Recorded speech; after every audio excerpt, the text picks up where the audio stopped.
Long story short, the restored Byzantine Empire under the Paleologos dynasty was in a state of constant fluctuating collapse. Although the emperors had regained parts of its territories, by the 1330s the empire started to lose them again. From the inside, civil wars and religious unrest within the Orthodox Church were tearing the empire apart. From the outside, Venice, Genoa, Serbia, Bulgaria, the Ottoman sultans fought for pieces of the collapsing empire. In 1331, King Stephen Dušan ascended to the throne of Serbia and Tsar Ivan Alexander to the throne of Bulgaria. The two formed an alliance via marriage and further continued their encroachments on the Byzantine Empire. Another Byzantine civil war erupted in the 1340s between the young Emperor John V Paleologos and his regent, the soon-to-be John VI Cantacuzénos. Nearby rulers sided with either John V or John VI and used the opportunities to take even more land away from the Byzantine Empire. Stephen Dušan expanding into Albania and Greece, and the Ottoman Sultan Orhan expanding to the other side of the Dardanelles, Gallipoli, in the 1350s. In 1346, as John V Paleologos was about to be thrown out of power and John VI Cantacuzénos was about to seize the throne, Stephen Dušan had himself declared emperor. The reign of John VI Cantacuzénos would not last long, and he would be again ousted by John V Paleologos. But the Byzantine Empire was spent, and John V knew he was in trouble. The expanding realm of Serbia and the realm of Saint Stephen found themselves at odds along their borders, mostly involving the territories of the Hungarian vassal Ban of Bosnia.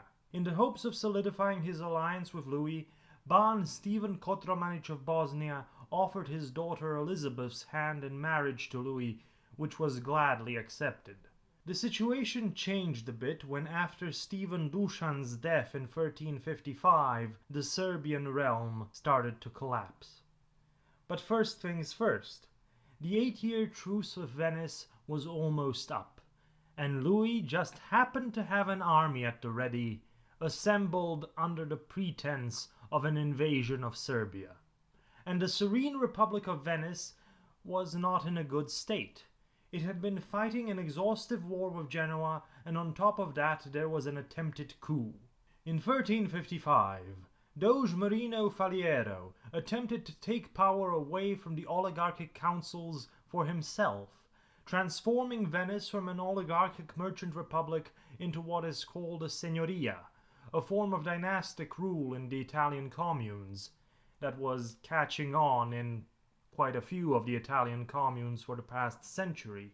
The coup failed, and Faliero was executed, his name made synonymous with treason and condemned to eternal damnation. In the great council chamber of the Republic of Venice, in the midst of the portraits of the Doges, is a black shroud with writing on it: "Place for Marino Faliero, beheaded for his crimes." The war with Genoa, Faliero's coup, shook the stability of the serene Venetian Republic across its possessions. As soon as the peace treaty with Venice was up in 1356, Louis charged across the land towards Venice itself and bumped his head against the hard walls of Treviso. His campaign in 1356 ended with a prolonged siege. But there was movement on other fronts. On the Dalmatian coast, Venetian possessions started to revolt, commune by commune, kicked out Venetian officials and garrisons, and declared loyalty to Louis. Louis's reinforcements arrived in Dalmatia when the fighting was almost over. Only the Venetian garrison in Zadar was holding out. On the 18th of February 1358, Venice surrendered and signed the Treaty of Zadar, acknowledging Louis's rule over its former possessions and renouncing forever their claims to Dalmatia and Croatia.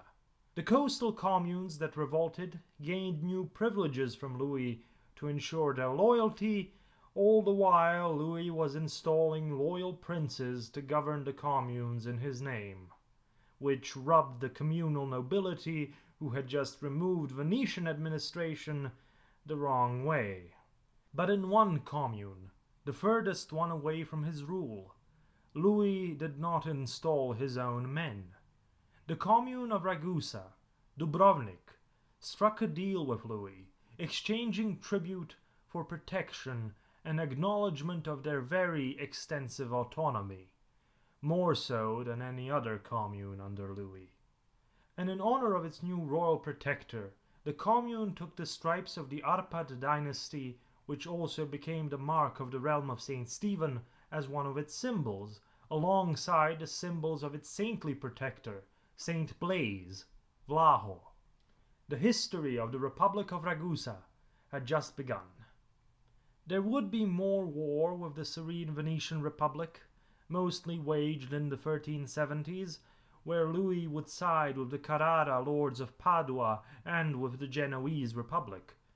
Venice barely avoided catastrophe in the destructive War of the Chioggia, but managed to defend itself. By the Treaty of Turin in 1381, Venice had to hand over territory, trading rights, pay a yearly reparation to Louis and his successors, and renounce all its claims to Dalmatia again.